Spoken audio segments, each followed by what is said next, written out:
بسم اللہ الرحمن الرحیم۔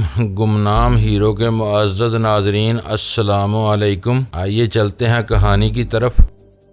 تیز روشنی میں ایک مسحور کن منظر ہماری نگاہوں کے سامنے پھیلا ہوا تھا۔ دور دور تک پھیلے ہوئے ہموار کھیتوں میں افہیم کے سرسبز پودے لہلہا رہے تھے۔ کھیتوں میں جا بجا گھنے اور سایہ دار درخت اگے ہوئے تھے جن کے نیچے دودھیا رنگ کی بیڑیں بندھی ہوئی تھیں۔ کھیتوں میں بہت سے لوگ کام کر رہے تھے، ان میں چند عورتیں بھی تھیں۔ مجھے ایک عورت ایسی بھی نظر آئی جس کی چھاتیاں بالکل برہنہ تھیں اور سر کے بال صاف تھے۔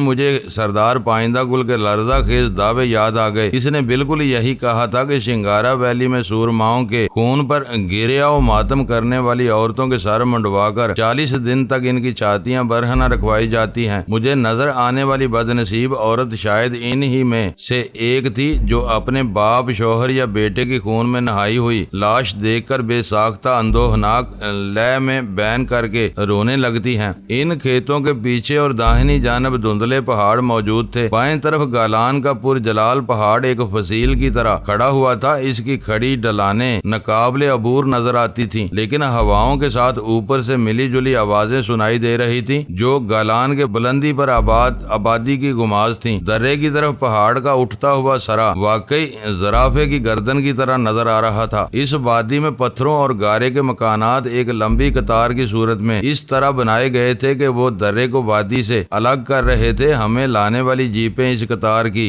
دوسری جانب موجود تھیں اور ایک طویل چکر کاٹے بغیر اندرونی حصے میں نہیں آ سکتی تھی۔ تعمیر کا وہ انداز حربی تھا۔ دشمن کے حملہ آور ہونے کی صورت میں اوپر والے نشانچی اسے درے میں ہی تہس نہس کر سکتے تھے۔ وادی والے مکانوں کی اس سنگی فصیل میں قلعہ بند ہو کر بچ نکلنے والوں کو بھون ڈالتے ان دو حفاظتی مرحلوں کے بعد گالان کی بلندیاں ہر خطرے سے محفوظ نظر آتی تھیں۔ باہر 10 مضبوط اور صحت مند خچر موجود تھے۔ ان میں سے 4 پر سازو سامان کے بورے لدے ہوئے تھے، 6 کی پشت پر زین کسی ہوئی تھی۔ غزالہ اور ویرا کو خچر پر سوار کرانے کے بعد ہم دونوں بھی سوار ہو گئے۔ وہ پہاڑی خچر اتنے قدور تھے کہ رکاب میں پیر ڈالے بغیر ان کی پشت پر سوار ہونا ممکن نہیں تھا۔ سندل خان اپنے خچر کو ایڑ لگا کر سب سے آگے نکال لے گیا۔ اس کے پیچھے سلطان شاہ، پھر دونوں عورتیں اور آخر میں روانہ ہوا۔ میرے پیچھے بار بردار خچروں کا قافلہ تھا۔ سب سے آخر میں سندل خان کا ایک مسلح ساتھی تھا جو چیخا سرائے سے ہمارے ساتھ ہی آیا تھا۔ باقی لوگ ہم سے پہلے گالان چلے گئے تھے یا پھر نیچے ہی رک گئے تھے۔ افہیم کے سر سبز کھیتوں کے درمیان بنے ہوئے ہموار راستے پر وہ کارواں اسی ترتیب سے چلتا رہا۔ سندل خان ایسے موڑ لے رہا تھا کہ ہم ہر قدم کے ساتھ گالان کی عظیم الشان فصیل سے قریب تر ہوتے جا رہے تھے۔ آخر کار ہم کھیتوں سے نکل آئے۔ وہاں کام کرنے والوں کے دہشت زدہ چہروں اور بے نور آنکھوں سے دن کی روشنی میں بے آسانی اندازہ لگایا جا سکتا تھا کہ وہ سب شنگاریوں کے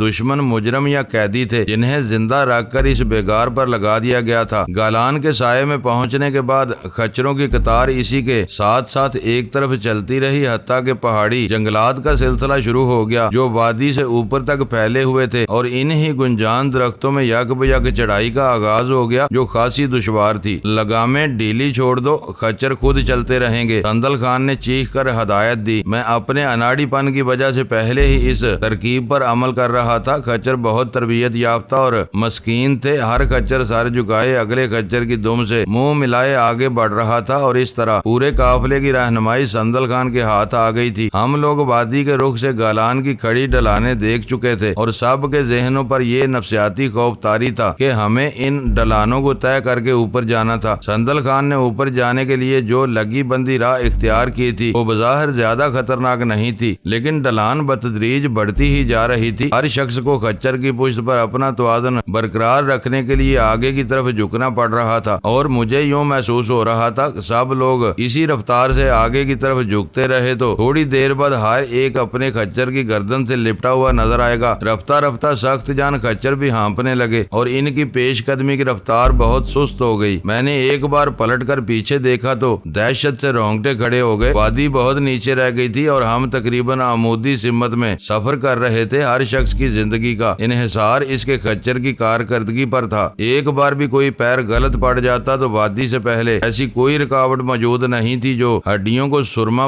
ہونے سے بچا لیتی۔ ہم جن جنگلات سے اندر گھسے تھے وہ پورپیچ راستے کی وجہ سے نہ جانے کس طرف رہ گئے تھے، البتہ اوپر کی طرف سبزے کے آثار نظر آنے لگے تھے۔ ویرا کا خچر میرے آگے تھا، وہ گردن گھما کر بولی، یہ لوگ ہیرون سے اندھا دھند دولت کما رہے ہیں، انہیں یہیں رہنا ہے تو یہ اوپر آنے جانے کے لیے کیا ایک چیئر لفٹ نہیں لگوا سکتے؟ میرا تو خون آدھا رہ گیا ہے۔ چیئر لفٹ لگ جانے کے بعد تو یہ سفر تفریح میں بدل جائے گا۔ یہ لوگ اجنبیوں سے میل جول پسند ہی نہیں کرتے، اس لیے ان طریقوں پر عمل کرتے ہیں جن پر صرف یہی لوگ قادر ہیں۔ موجودہ حالت میں اپنی خوشی سے کون یہاں آنا پسند کرے گا؟ پھر تو ان کے لیے ماؤنٹ ایورسٹ یا کیٹو ہی بہتر رہے گا، وہ جل کر بولی۔ وادی ہماری نظروں سے اوجھل ہو چکی تھی، شاید ہم گلان کے کسی اور رخ پر پہنچ چکے تھے جہاں ڈھلان کم ہونے کا احساس ہو رہا تھا۔ پھر اوپر پھیلے ہوئے سبزے میں جا بجا سفید دبے نظر آنے لگے جو وقفے وقفے سے اپنی جگہیں بدل رہے تھے۔ کافی دیر کے صبر آزما سفر کے بعد ہم اس قابل ہو سکے کہ اپنے خچروں پر پشت کافی حد تک سیدھی کر کے بیٹھ سکیں۔ سفید دبوں نے واضح طور پر ڈلانوں پر چرنے والی بھیڑوں کا روپ اختیار کر لیا تھا اور ہم اونچائی پر اگے ہوئے جنگل میں داخل ہو چکے تھے۔ سفر کا بدترین حصہ طے ہو چکا تھا اور آثار بتا رہے تھے کہ جلد ہی ہمارے خچر سرپٹ بھاگنے کی پوزیشن میں آ جائیں گے، اور ہوا بھی یہی۔ تھوڑی ہی دیر بعد زمین ہموار نظر آنے لگی اور قافلے کی رفتار تیز ہو گئی۔ خچروں نے ہانپنے کے باوجود ہمت نہیں ہاری تھی۔ جنگل سے نکلتے ہی ہمیں گالان کا بلائی حصہ نظر آنے لگا جو حیرت ناک طور پر میدان نما تھا، اور اس میدان کے ایک بڑے حصے پر شنگاری آبادی کے آثار موجود تھے۔ ہم جو نشیب سے اوپر بڑھ رہے تھے وہ آثار واضح ہوتے جا رہے تھے، اور وہی ہمارے روح فرسا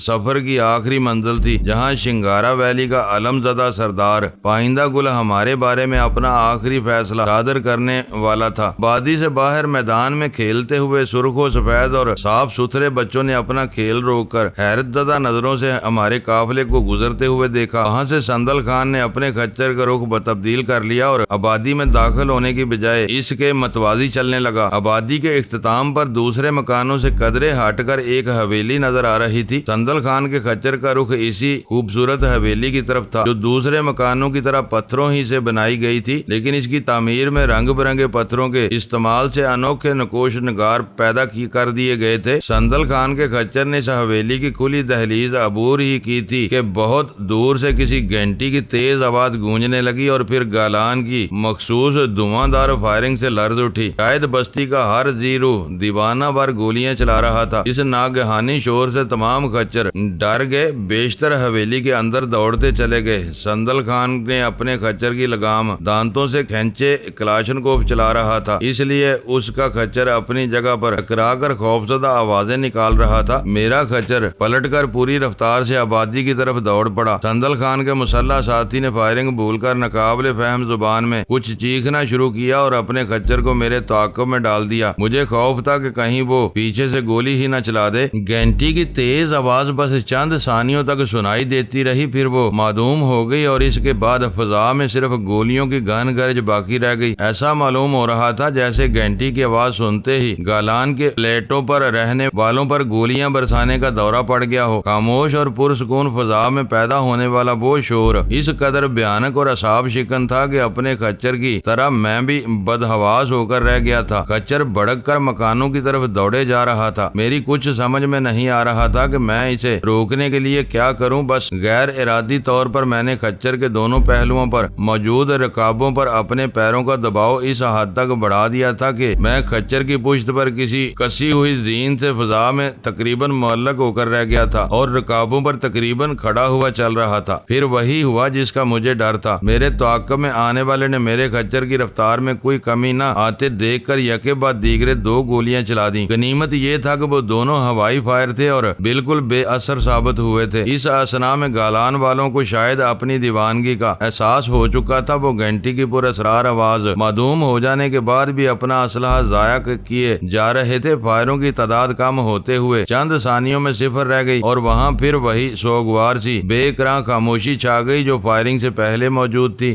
مجھے ہوش آیا اور میں نے اپنے بڑکے ہوئے خچر کی لگامیں کھینچ لی۔ خچر اپنے حلق اور نتنوں سے عجیب عجیب و غریب آوازیں نکالتا ہوا تیزی سے رکتا چلا گیا۔ پھر میرے پیچھے آنے والا شنگاری بھی اپنے خچر کو دوڑاتا ہوا میرے برابر میں آ گیا اور اس نے ایک پہلو سے میرے خچر کی لگام میں ہاتھ ڈالتے ہوئے اپنے خچر کی پیٹھ چھوڑ دی۔ غصے اور وحشت سے اس شنگاری کا چہرہ بگڑا ہوا تھا۔ میرے خچر کی تھوتنی پر 2 زوردار تھپڑ لگانے کے بعد وہ تیز لب و لہجے میں مجھ سے کچھ کہنے لگا، لیکن وہ بولی میری عقل سے باہر تھی۔ میں نے پلٹ کر دیکھا تو مجھے اندازہ ہوا کہ ہم لوگ خچر کے بھڑکنے کی وجہ سے سردار پائندہ گل کی حویلی سے کافی دور نکل آئے تھے۔ میرے ذہن پر تشویش اور اکتاہٹ پہلے سے طاری تھی۔ اس شنگاری کے تند و ترش لہجے سے میری بھی راگ بھڑک گئی اور میں نے اسی کے لہجے میں اسے انگریزی اور اردو میں ملی جلی گالیوں سے نوازنا شروع کر دیا۔ وہ میری گالیاں سمجھتا یا نہ سمجھتا، اس فعل سے میرے دل کی بڑاس ضرور نکل رہی تھی۔ وہ اپنی بکتا رہا، میں اپنی بولتا رہا۔ چند ہی منٹ میں اس نے اندازہ لگا لیا کہ وہ مجھ پر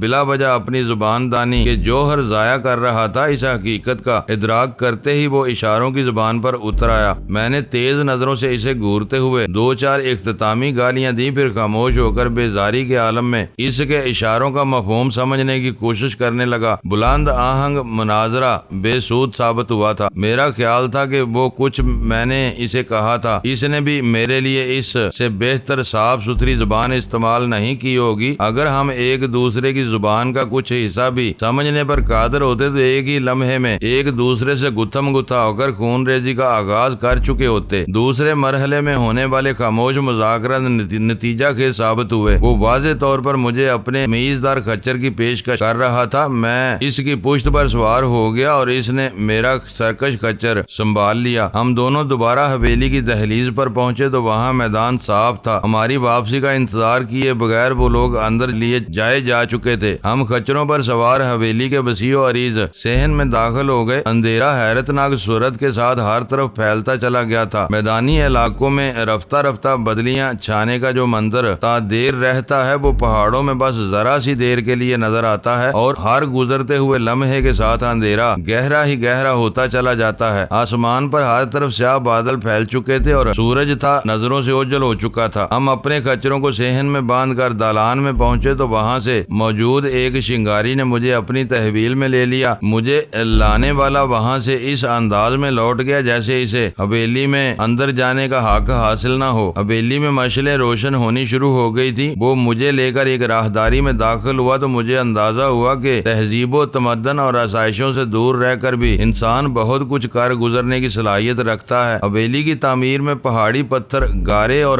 ریت کے علاوہ شاید کوئی چوتھی چیز استعمال نہیں کی گئی تھی، لیکن عمارت ہر اعتبار سے آرام دہ اور پرسکون نظر آ رہی تھی۔ اس کی دیواریں اونچی اور راہداریاں کشادہ تھیں۔ آخر کار مجھے ایک بڑے کمرے میں پہنچا دیا گیا جہاں میرے تینوں ساتھی پہلے سے موجود تھے۔ مجھے لانے والا دروازے سے واپس لوٹ گیا اور فضا ویرا کی استقبالیہ چہکار سے گونج اٹھی۔ شکر ہے کہ تم صحیح سلامت واپس آئے ہو، مجھے تو ڈر تھا کہ کہیں تمہیں اڑی ڈلانوں سے نیچے نہ پھینک دے۔ ایسی باتیں منہ سے نہ نکالو، غزالہ نے سہمی ہوئی آواز میں احتجاج کیا۔ یہاں کسی وقت بھی کوئی واقعہ رونما ہو سکتا ہے، ہر وقت اچھی توقعات رکھنی چاہیے۔ وہ ایک بڑا کمرہ تھا جس کی چھت کو سہارا دینے کے لیے ہر نکر پر موٹے موٹے چوبی ستون گاڑے گئے تھے۔ کمرے کے چاروں کونوں میں چوبی تختے بچھے ہوئے تھے۔ ان پر موجود بستروں نے یہ بتا دیا تھا کہ ہمیں کافی عرصے تک وہاں روکے رکھنے کے انتظامات کیے گئے تھے۔ ان میں سے ہر تخت اتنا کشادہ تھا کہ اس پر بیک وقت کئی افراد بیٹھ سکتے تھے۔ اس وقت وہ تینوں ایک ہی تخت پر نیم دراز تھے۔ مجھے حیرت ہے کہ گھنٹی کی پراسرار آواز سے یہاں کے رہنے والوں نے ہی نہیں بلکہ خچر تک بھڑکتے ہیں۔ ویرا کہہ رہی تھی 24 گھنٹوں میں ہم نے تیسری بار گھنٹی کی آواز سنی ہے۔ تمہارا دماغ خراب ہے، میں نے برا سا منہ بنا کر کہا۔ خچر اور گدھے انسانوں کی طرح توہم پرست نہیں ہوتے، لیکن تمہارا خچر تو تھا، ویرا نے اصرار کیا، یا پھر تم نے اس سے شرط لگائی ہوگی۔ وہ فائرنگ کے اچانک شور سے بدکا تھا، مجھے ایڈ لگانے کی کیا ضرورت تھی؟ ایک ہی بات ہے، وہ منہ چلاتے ہوئے بولی۔ گھنٹی بجنے کے ساتھ ہی فائرنگ ہوئی اور پھر وہ فائرنگ سے بدکا۔ اس کا مطلب یہی ہے کہ اصل فساد گھنٹی کی آواز کا تھا، نہ وہ بجتی نہ خچر بھڑکتا۔ یہ ریاضی کی کوئی مساوات نہیں، غزالہ نے پھیکی سی مسکراہٹ کے ساتھ کہا۔ تم لوگ فضول باتوں میں سر کھپا رہے ہو، ہمیں ابھی تک نہیں بتایا گیا ہے، سلطان شاہ نے برائی ہوئی آواز میں کہا۔ اندل خان ہمیں یہاں چھوڑ کر ہوشیاری کے ساتھ کھسک گیا ہے، مجھے اتنا یقین ہے کہ یہ لوگ ہمیں بھوکا نہیں ماریں گے۔ پرانے ویرا نے فوراً ہی جواب دینا ضروری سمجھا۔ پہاڑی قبائل بھینٹ چڑھانے سے پہلے دل کھول کر اپنے شکار کی تواضع کرتے ہیں، لیکن یہ لوگ تو مسلمان معلوم ہوتے ہیں۔ غزالہ چونک کر بولی، یہ کس کی بھینٹ چڑھائیں گے؟ تھوڑی دیر بعد سب سامنے آ جائے گا۔ ویرا مجھے آنکھ مار کر سوکھے منہ کے ساتھ بولی، باہر کی دنیا سے کٹ کر رہنے والے بڑے عجیب و غریب ہوتے ہیں۔ وہ خود کو مسلمان، عیسائی، یہودی یا کچھ بھی کہتے رہیں، ان کے رسم و رواج میں وہی پرانے رنگ باقی رہتے ہیں جو ان کے اجداد کے زمانے سے چلے آ رہے ہوں۔ میں اس کی بات پر کوئی تبصرہ کیے بغیر تخت کے ایک سرے پر لیٹ گیا۔ باہر دوبارہ کالی گٹائیں چھا چکی ہیں۔ سلطان شاہ بڑبڑایا، غنیمت ہے کہ راستے میں بارش شروع نہیں ہوئی، ورنہ ہمارا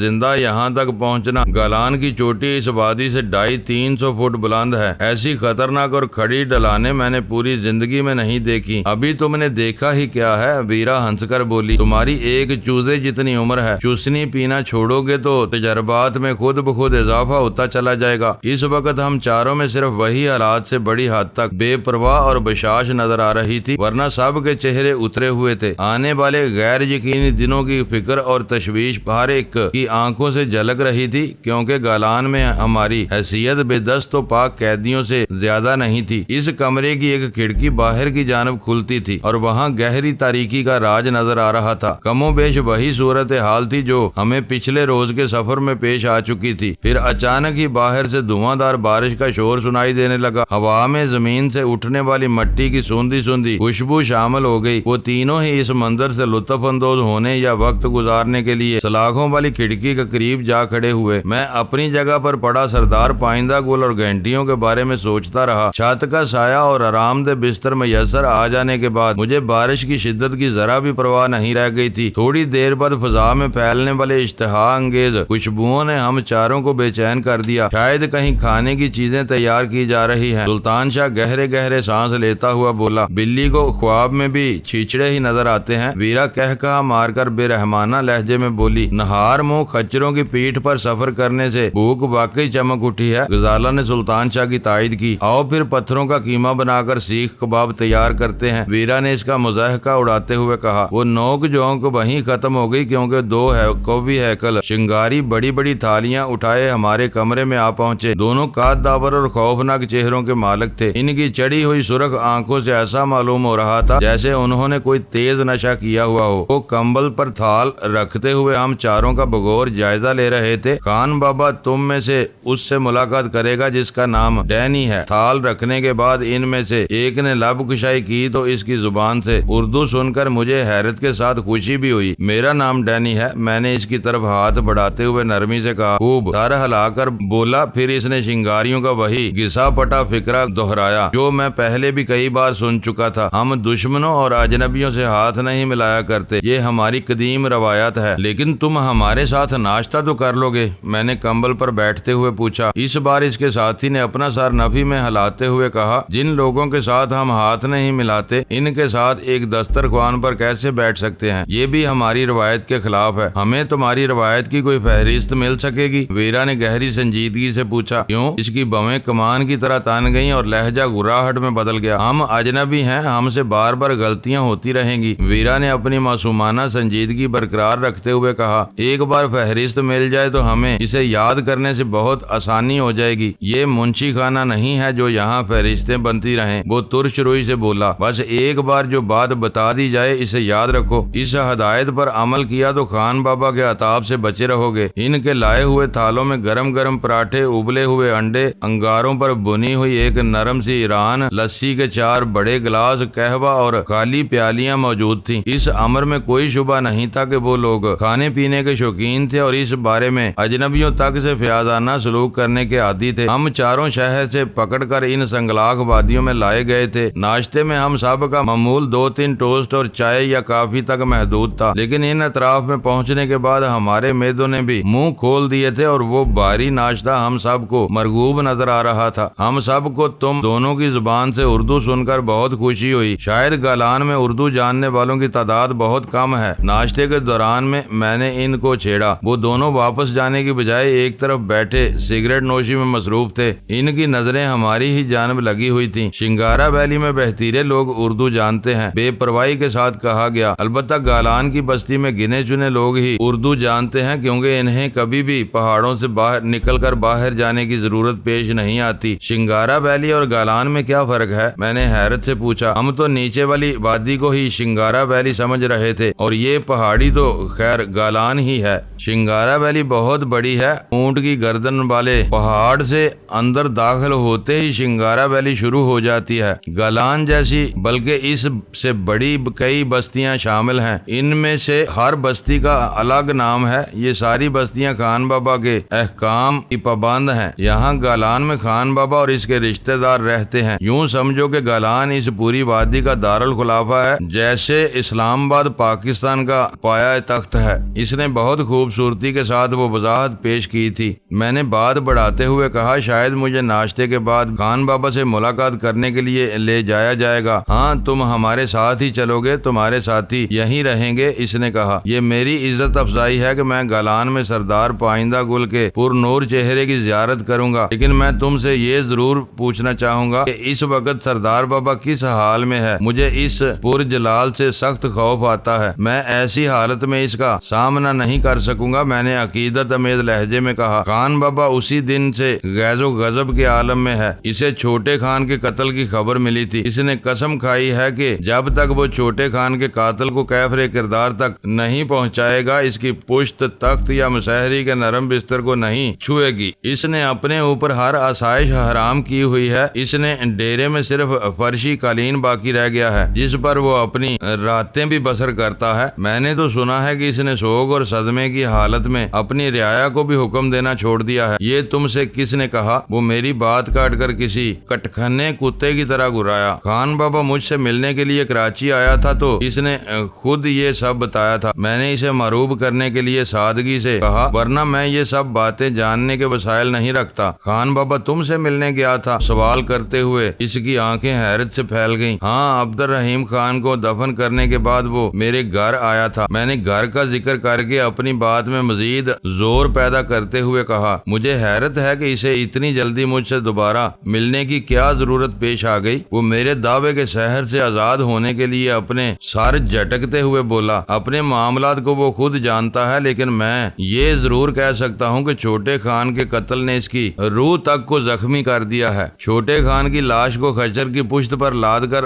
وادی سے یہاں تک لانے میں تو بہت دقت ہوئی ہوگی۔ میں نے چند ثانیوں کے سکوت کے بعد سرسری لہجے میں کہا، خچروں کے نخرے تم جیسے اجنبیوں کے لیے ہوتے ہیں جو پہاڑوں کو بالکل نہیں سمجھتے۔ وہ تحقیر امیز لہجے میں بولا، یہاں کے شنگاریوں کے بچے کھیل کھیل میں دن بھر اوپر نیچے دوڑتے بھاگتے رہتے ہیں۔ میرے لیے اس کا وہ انکشاف بہت اہم تھا۔ سندل خان نے ہمارے دلوں پر کھڑی چڑھائیوں کی ہیبت بٹھانے کے لیے شاید دشوار گزار اور پیچیدہ راستہ اختیار کیا تھا تاکہ گالان سے اتر کر فرار ہونے کا خیال بھی ہمارے ذہنوں میں نہ آ سکے۔ اگر کوئی ایسا راستہ تھا جسے شنگاریوں کے بچے استعمال کر سکتے تھے تو ہمارے لیے بھی وہ راستہ ناقابل عبور نہیں ہونا چاہیے تھا۔ ہمارے لیے وہاں سے فرار ہونے کے امکانات موجود تھے۔ شرط صرف اتنی سی تھی کہ ہم کسی طرح کچھ ہتھیاروں اور فاضل راؤنڈز کی وافر تعداد پر قابض ہو جاتے تو گالان سے اتر کر نیچے کھڑی ہوئی کسی گاڑی پر سوار ہو کر چیخا سرائے کی طرف واپسی کا سفر اختیار کر سکتے تھے۔ ہمارے ناشتے کے لیے لائی جانے والی اشیاء کی مقدار اتنی زیادہ تھی کہ ہم چاروں پوری طرح شکم سیر ہونے کے بعد بھی انہیں ختم نہیں کر سکے۔ ان دونوں نے مل کر برتن یکجا کیے۔ ایک آدمی نے وہ سامان اٹھایا اور دوسرے نے میری طرف اشارہ کیا، جس کا مطلب تھا کہ مجھے پیشی کے لیے روانہ ہونا تھا۔ اتنا شاندار ناشتے کے بعد مجھے ایک سگریٹ تو پی لینے دو، میں نے برائی ہوئی آواز میں درخواست کی۔ ہو سکتا ہے کہ خان بابا مجھے سگریٹ نوشی کی اجازت نہ دے۔ وہ کچھ کہے بغیر بیٹھ گیا۔ اس کا ساتھی خالی برتن لے کر روانہ ہو چکا تھا۔ آنکھیں نیم با کر کے سگریٹ کے چند گہرے گہرے کاش لینے کے بعد میں نے اچانک ہی ہڑبڑا کر آنکھیں کھول دی اور خوفزدہ انداز میں چاروں طرف دیکھنے لگا، جیسے مجھے کسی نادیدہ گوشے سے موت کے نزول کا خوف لاحق ہو گیا ہو۔ ابتدائی رد عمل میں وہ شخص بھی چکنے انداز میں ادھر ادھر دیکھنے لگا۔ کیا بات ہے، تم یکا یک کیوں بھڑک اٹھے ہو؟ چند لمحوں کے بعد اس نے رازدارانہ سرگوشی کے انداز میں مجھ سے سوال کیا۔ اس کی آنکھوں سے گہری تشویش جھانک رہی تھی۔ سنو، غور سے سنو، میں نے بھی سرگوشیانہ لہجے میں کہا۔ پھر ہی گھنٹی گھنٹی بج رہی ہے۔ اس نے خاموش رہ کر وہ آواز سننے کی کوشش کی، لیکن باہر بسنے والی بارش کے شور میں کچھ تھا ہی نہیں جو اسے سنائی دیتا۔ میں اسے وہم میں ڈال کر دل ہی دل میں اس کی حالت سے محظوظ ہو رہا تھا۔ گھنٹی کی آواز سننے میں ناکامی پر اس کے چہرے کے نقوش بگڑنے لگے۔ پھر وہ جلائی ہوئی آواز میں بولا، کچھ بھی نہیں ہے، معلوم ہوتا ہے کہ تمہارے کان بج رہے ہیں، تمہیں وہم ہو رہا ہے، تم ٹھیک کہہ رہے ہو۔ اچانک ویرا بول پڑی، کل سے 3 بار گھنٹیوں کی آواز پھر دھواں دار فائرنگ کی گونج سن کر ڈینی کے دماغ میں دہشت سما گئی ہے۔ رات کو بھی یہ گہری نیند میں کئی بار ڈر کر بڑبڑانے لگا تھا۔ اس کا خیال ہے کہ کوئی بدروح گھنٹی لے کر شنگارا ویلی اور اس کے باسیوں کے گرد منڈلا رہی ہے۔ بند کرو یہ بکواس، وہ اضطراری انداز میں ویرا پر برس پڑا۔ اس کی آواز پھنسی پھنسی تھی اور آنکھوں سے خوف جھلکنے لگا تھا۔ شاید بدروح کے ذکر نے اسے مضطرب کر دیا تھا۔ تم بتا سکتے ہو کہ وہ گھنٹی کون بجاتا ہے؟ میں نے بے چارگی سے پوچھا۔ اس منحوس آواز نے شاید میرے ذہن کو بیمار کر دیا ہے، مجھے ہر وقت وہی آواز سنائی دینے لگی ہے۔ وہ ایک جھٹکے سے اٹھ کھڑا ہوا، اس نے میرے ہاتھ سے جلتی ہوئی سگریٹ چھین کر فرشی کمبل سے دور اچھال دی اور غضبناک لہجے میں بولا، بس بہت ہو گیا، اب اس بارے میں ایک لفظ بھی نہ کہنا، تم لوگ منہ لگانے کے قابل نہیں ہو، چلو خان بابا تمہارا انتظار کر رہا ہوگا۔ معزز ناظرین، لائک کریں، شیئر کریں اور کمنٹس باکس میں پاک آرمی زندہ باد، پاکستان پائندہ آباد کا نعرہ ضرور درج کر کے اپنے ملک پر فخر کریں اور پاکستان کی بنیادیں مضبوط کرنے میں اپنا کردار ادا کریں۔ ویڈیو دیکھنے کا شکریہ۔ معزز ناظرین، اپنا خیال رکھیے گا اور ہمارے چینل کا بھی۔